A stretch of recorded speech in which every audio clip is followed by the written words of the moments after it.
अगर आप क्रिकेट के शौकीन हैं तो आप स्पिनर्स को बहुत अच्छी तरह से समझते होंगे कि स्पिनर क्या चीज़ है, लेकिन आपने अक्सर देखा होगा अपने डेस्कटॉप पे जब वो हैंग हो रहा होता है या किसी प्रोसेस के दरमियान आप कोई दूसरे ऑपरेशन को परफॉर्म करना चाहते हैं तो आपका जो माउस का कर्सर होता है वो सर्कुलर फॉर्म पे स्विंग करना शुरू हो जाता है, वो स्पिन कर रहा होता है, ठीक है। इसी तरह उस स्पिनर के इफेक्ट को आप ग्रोइंग इफेक्ट पे भी दिखाते हो, यानी कोई चीज़ सर्किल के फॉर्मेट से अपने आप को ग्रो कर रही है, ठीक है। छोटा सा एक सर्किल है, वो बढ़ते बढ़ते बढ़ते बड़ा हो रहा है, उसके बाद दोबारा छोटा हो जाता है। तो ये वो इफेक्ट हैं जो बूटस्ट्रैप के स्पिनर्स की क्लासेस के ज़रिए से मुमकिन है।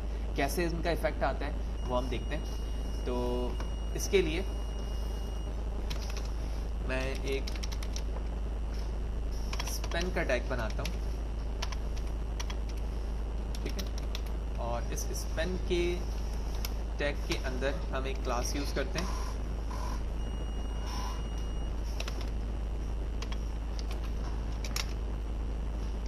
तो आप देख रहे हैं स्पिनर बॉर्डर, ठीक है। स्पिनर बॉर्डर SM ग्रो इसका जिक्र किया, इसी तरह रिस्पॉन्सिव, यहाँ पर वो टेबल है रिस्पॉन्सिव, ठीक है। तो अभी हम लेते हैं स्पिनर बॉर्डर ओनली, ठीक है। Ctrl+S और यहाँ पर मैं लिखता हूँ 1, ठीक है। Zoom out, refresh the page and here we go. तो आप देख रहे हैं ऑल्दो 1 की ज़रूरत नहीं है, सिर्फ मैंने अंडरस्टैंडिंग के लिए लिखा है। तो स्पिनर्स के ज़रिए से वो चीज़ मूव होती जा रही है और उसके अंदर जो मैंने टेक्स्ट लिखा है उसका कोई कसूर नहीं है, वो भी उसी के साथ घूम रहा है, ठीक है। अभी हमने अंडरस्टैंडिंग के लिए लिखा था, लेकिन बाज़ दफ़ा कोई ज़रूरत होती है कि किसी नंबर्स को या किसी इफेक्ट को सर्किल के अंदर रखें ताकि वो खुद ब खुद एनिमेट होता हुआ दिखे या सर्कुलर फॉर्म पर हमें मूव होता हुआ दिखे। तो इस चीज़ को आप कहीं पर भी इस्तेमाल कर सकते हैं। या कहीं पर भी इस्तेमाल करने से मुराद ये है कि यूज़र किसी बटन पे क्लिक कर रहा है तो उसके इफेक्ट को थोड़ी देर के लिए दिखाया जाए, ठीक है। या किसी ऑपरेशन पर शो कर दिया जाए इस चीज़ को कि जो करंट अफेयर है उस पर शो कर दिया जाए ताकि यूज़र का फोकस वहाँ जाए, ठीक है। तो और हाइट भी बड़ा मतलब मैनेज करते हैं और साथ ही साथ इसके साइज़ को भी देखते हैं। तो सबसे पहले यहाँ पर मैंने लिख दिया for example my website using bootstrap, okay. और साथ ही साथ अभी हम इसकी विड्थ और हाइट को कुछ मैनेज नहीं करते हैं, डायरेक्ट रिफ्रेश करते हैं and it is very critical to understand, ठीक है। वो बार बार अपने आप को डिस्टर्ब कर रहा है, ठीक है, क्योंकि उस सर्कुलर का जो फॉर्म है वो काफ़ी छोटा है डिफ़ॉल्ट तौर पे और जो टेक्स्ट आपने लिखा है वो काफ़ी बड़ा है और ये क्रॉडल यानी एक झूले का मंजर पेश कर रहा है जो आप गोल गोल बचपन में घुमा करते थे। खैर आगे चलते हैं और इसकी विड्थ और हाइट बढ़ाने की कोशिश करते हैं कि क्या हमें ये चीज़ अलाउ है यहाँ पर, या फिर मैं यहाँ पर आऊँ तो ये बॉर्डर SM भी मौजूद है। यहाँ पर हम इस बॉर्डर SM को यूज़ करके देखते हैं कि इस SM के ज़रिए से ये चीज़ों पर क्या मैनेजमेंट हो रही है, क्योंकि पहले तो हमने प्लेन लिया था और SM पर इसका कोई इफेक्ट नहीं है और पूरा इफेक्ट लिखा हुआ आ गया, वो बॉर्डर ख़त्म हो चुका है, ठीक है। तो हम उसी को इस्तेमाल करते हैं SM की बजाय, ठीक है, यही था। इसके बाद मैं CSS पे आता हूँ और इसकी विड्थ और हाइट बढ़ाता हूँ। तो width 500 and height also 500, Ctrl+S, refresh the page,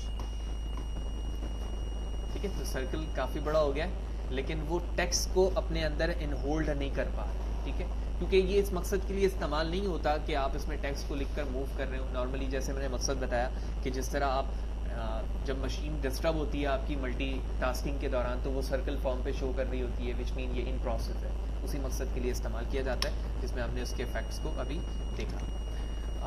आगे चलते हैं। तो यहाँ पर हमने स्पिनर बॉर्डर और स्पिनर SM की क्लास को यूज़ करके देखा कि इनमें क्या डिफरेंस है और किस लिए इस्तेमाल किया जा रहा है। स्पिनर्स तो मज़ीद देखते हैं कि इसके अलावा कौन सी क्लासेस हैं हमारे पास। एक ग्रो मौजूद है, ठीक है, और ग्रो SM है। तो ग्रो को यूज़ करता हूँ मैं, Ctrl+S, ठीक है, और उसके बाद पेज को रिफ्रेश करते हैं हम। तो आप देख रहे हो कि ग्रो पे इसका इफेक्ट जो है विड्थ और हाइट की वजह से काफ़ी बड़ा दिख रहा है हमें और ये छोटे सर्किल से बड़े सर्किल की तरफ ग्रो कर रहा है अपने आप को, ठीक है।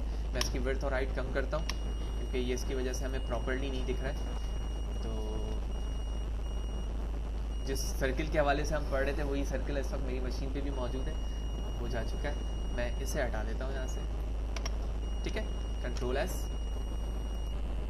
फाइनली रिफ्रेश द पेज, और अब आप देख रहे हो कि उसका इफ़ेक्ट जो है वो प्रॉपरली दिख रहा है, और साथ ही साथ उस पर नीचे जो कंटेंट लिखा हुआ है वो भी आपको ब्लर से डार्क के फॉर्मेट पे मैनेज होता हुआ दिख रहा है। ठीक है, तो ये दो अहम क्लासेस थी स्पिनर्स से प्लेन की, यानी स्पिनर के ज़रिए आप सिर्फ बॉर्डर बना रहे हो, और ग्रो के ज़रिए से वो सर्कल क्या कर रहा है, नीचे से ऊपर की जानिब ग्रो कर रहा है। टेक्स्ट को शॉर्ट करते हैं। ठीक है, जिस तरह मैंने लास्ट टाइम 1 लिखा था ओनली।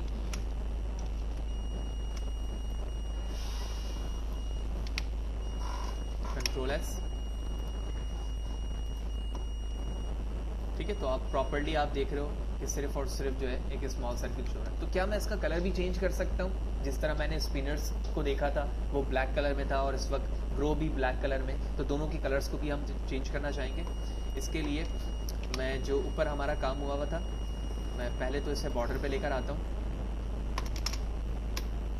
ठीक है, और बॉर्डर पे लाने के बाद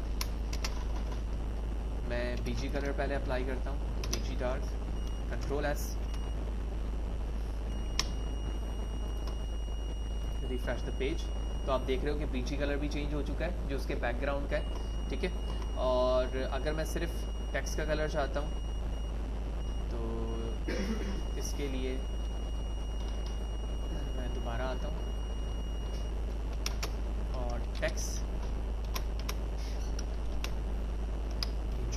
control S, refresh the page. ठीक है, तो वो उसी कलर पे हो गया, लिहाजा हमें दिख नहीं रहा है। तो मैं एक काम करता हूँ कि डेंजर को यहाँ से बीजी से हटा देता हूँ, या फिर हम डेंजर की जगह यहाँ पर ले लेते हैं dark, control S, refresh the page. तो डार्क में वही कलर आ रहे हैं। ठीक है, हम कंट्रोल Z करके मैं बैक करता हूँ, इस बीजी को हम हटा देते हैं, तो बैकग्राउंड का है, सिर्फ टेक्स्ट के इफेक्ट को रखता हूँ, control S, refresh the page.